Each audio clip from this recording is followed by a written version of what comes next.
आदर्श गतिविधि कार्य हिंदी भाग 2 दसम श्रेणी हम लोग समाधान करेंगे। निम्नलिखित प्रश्नों के उत्तर यथा निर्देश लिखें, मतलब जो निर्देश दिया है उसके अनुसार लिखना है। क नंबर, आत्मतरण कविता के आधार पर निम्नलिखित प्रश्नों के उत्तर दे। देखिए, आत्मतरण कविता के आधार पर इन सभी प्रश्नों का उत्तर देना है, क के सभी प्रश्नों का। देखो, देखिए लिखा हुआ पहला है, करुणामय कहा गया है, मतलब ईश्वर को कहा गया है, कवि को कहा गया है, शैतान को कहा गया है, धरती को कहा गया है। देखिए यहाँ पे करुणामय ईश्वर को कहा गया है। किसको कहा गया है? ईश्वर को। तो ईश्वर में आप लोग टिक लगा सकते हैं।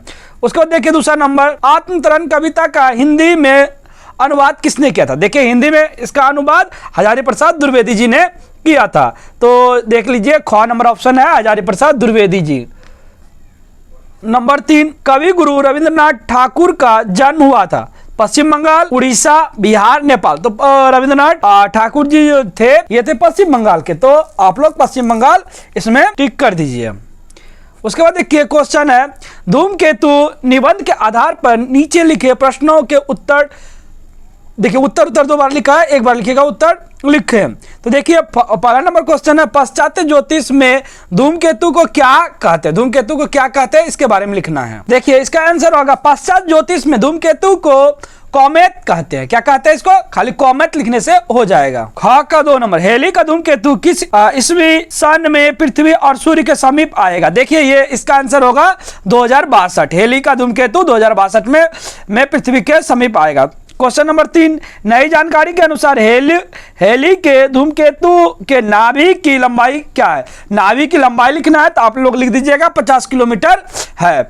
उसके बाद देखिए लिखा हुआ कि पुच्छल तारा किसको कहा जाता है? देखिए पुच्छल तारा जो है ये 4 नंबर, पुच्छल तारा, धूमकेतु को पुच्छल तारा भी कहा जाता है। तो ये लिख दीजिएगा आप 4 नंबर में, धूमकेतु को पुच्छल तारा कहा जाता है। उसके बाद देखिए 2 नंबर में लिखा हुआ, संत रैदास की भक्ति भावना को स्पष्ट कीजिए। देखिए संत रैदास जी के भक्ति भावना को स्पष्ट करना है, तो आप लोग इस प्रकार लिखिएगा कि संत कुलभूषण कवि रैदास उन महान संतों में अग्रणीय थे जिन्होंने अपनी रचनाओं के माध्यम से समाज में परिवर्तन लाया था। वो किस प्रकार परिवर्तन लाया था उसके बारे में आप लोग को पहले लिखना है। तो मैंने लिखा है, इसी प्रकार आप लोग भी लिख दीजिएगा। देखिए बीच बीच में आप लोग क्या कीजिएगा, पैराग्राफ चेंज कर दीजिएगा। जैसे मैंने चेंज करके लिखा है, संत रैदास जी एक ऐसे भक्त कवि थे जिन्होंने समाज सेवा भाईचारे के भावना को लिखा। इसी प्रकार आप लोग भी ये पैराग्राफ चेंज करते जाइएगा और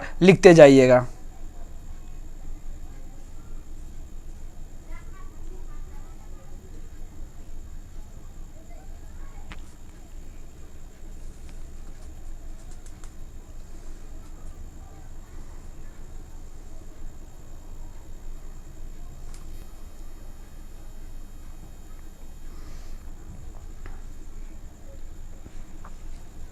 क्वेश्चन नंबर 3, उसने कहा था कहानी के उद्देश्य को लिखिए। देखिए क्वेश्चन नंबर 3 में लिखा है, उसने कहा था कहानी का उद्देश्य क्या था उसके बारे में लिखना है। तो मैंने लिखा है, इसी प्रकार आप लोग भी इसे लिख दीजिएगा।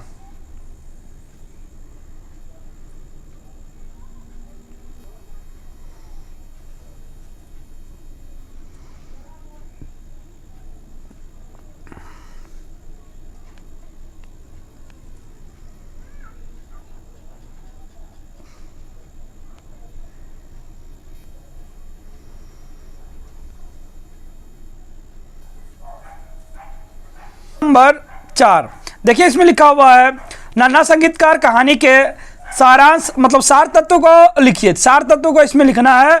तो मैंने लिखा है, नन्हा संगीतकार कहानी के रचनाकार हेनरी शेंकविच हैं। शेंकविच बेहद संवेदनशील और मानवतावादी कथाकार थे। उनकी रचनाओं में अवसर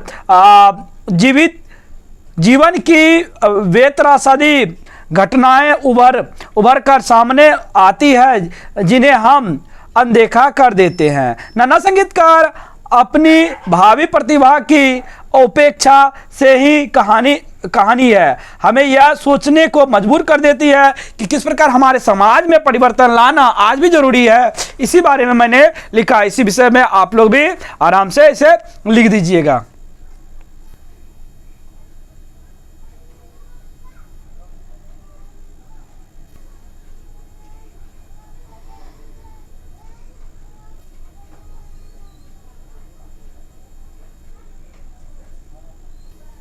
क्वेश्चन नंबर 5 देखिए लिखा हुआ है, दीपदान एकांकी के मुख्य पात्र का चरित्र चित्रण कीजिए। पहले देखिए दीपदान एकांकी के बारे में आपको पढ़ना जरूरी है, आप लोग पढ़ लीजिएगा तो अच्छा रहेगा। इसका जो मुख्य पात्र थी वह दाई माँ थी, तो पहले आप उसके बारे में भूमिका के रूप में ऐसे जैसे मैंने लिखा है आप लिख दीजिएगा, उसके बाद पॉइंट वाइज लिख दीजिएगा। जैसे मैंने लिखा है, पहला पॉइंट है राजभक्त, दूसरा है त्याग और बलिदान, तो इसी प्रकार आप लोग पॉइंट लिखते जाइएगा, उसके अंतर्गत लिखते जाइएगा जैसे मैंने लिखा है। देखिए तीसरा नंबर पॉइंट है कमल सा कोमल और ब्रज सा कठोर हृदय, तो उसका हृदय किस प्रकार कोमल भी था और कठोर भी था, उस बारे में लिखना है। उसके बाद देखिए लिखा है वीरांगना के बारे में थोड़ा, वो वीरांगना थी तो किस प्रकार थी, और उसके बाद है निर्लोभी, उसमें लोभ की भावना नहीं थी। नंबर देखिए छठा नंबर है धैर्यवती, उसमें धैर्य था, पन्ना धैर्यवती थी, उसके विषय में लिखना है। सप्तम नंबर देखिए चतुर और दूरदर्शी, वह सब चतुर भी थी और दूरदर्शी, वह क्या होने वाला है उसके बारे में भी जानती थी। लास्ट और अंतिम नंबर है निर्भीक, उससे वो डरती नहीं थी, निर्भीक थी। क्वेश्चन नंबर 6 तीसरी कसम कहानी के नायक हीरामन कौन कौन सी 3 कसम खाता है और क्यों?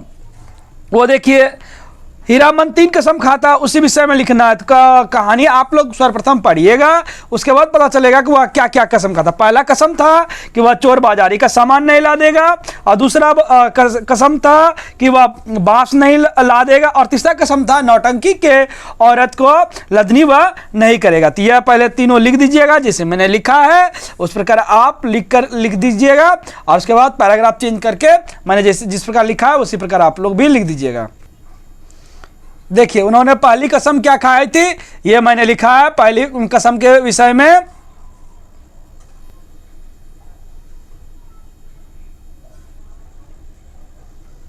देखिए उसके बाद उसने दूसरी कसम क्या खाई थी, दूसरी कसम के विषय में मैंने लिखा है, तो आप लोग भी लिखिएगा। दूसरी कसम के बारे में लिखना है कि क्या क्या उसने खाया था, तो क्या क्या बोला था, कैसे कैसे बोला था, कैसे कैसे बचा था, उसी विषय में लिखना है। उसके बाद हम लोग चलेंगे तीसरी कसम में।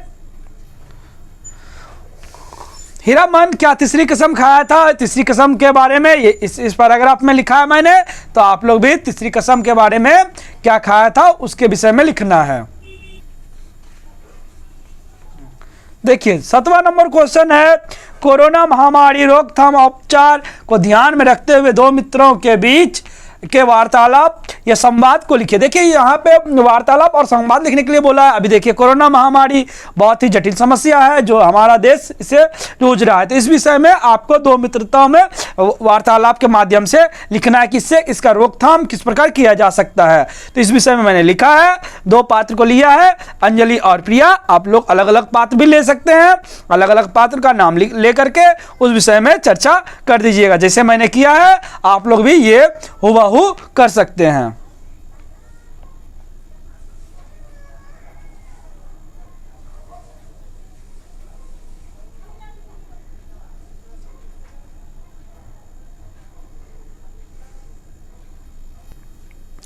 देखिए ये वार्तालाप लिखते समय अंत में जो भी नाम लिखिएगा अलविदा जरूर लिखिएगा कि वो अलग होता है, बहुत बढ़िया, ठीक है, मुझे काम है, अलविदा। तो ये दोनों अलविदा लिखना जरूरी है, तभी पता चलेगा कि वार्तालाप समाप्त हो चुका है, नहीं तो पता नहीं चलेगा कि वार्तालाप समाप्त हुआ है कि नहीं।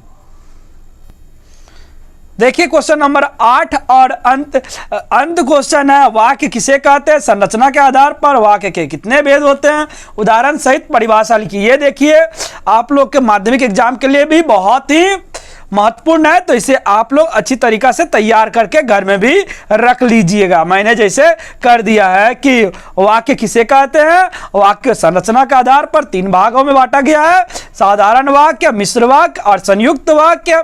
इन तीनों के बारे में आप लोग लिख दीजिएगा और एक एक उदाहरण दे दीजिएगा।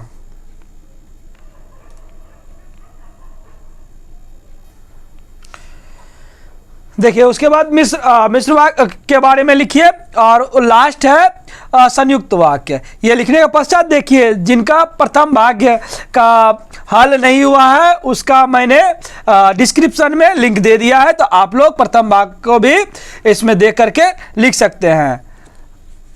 देखने के लिए धन्यवाद।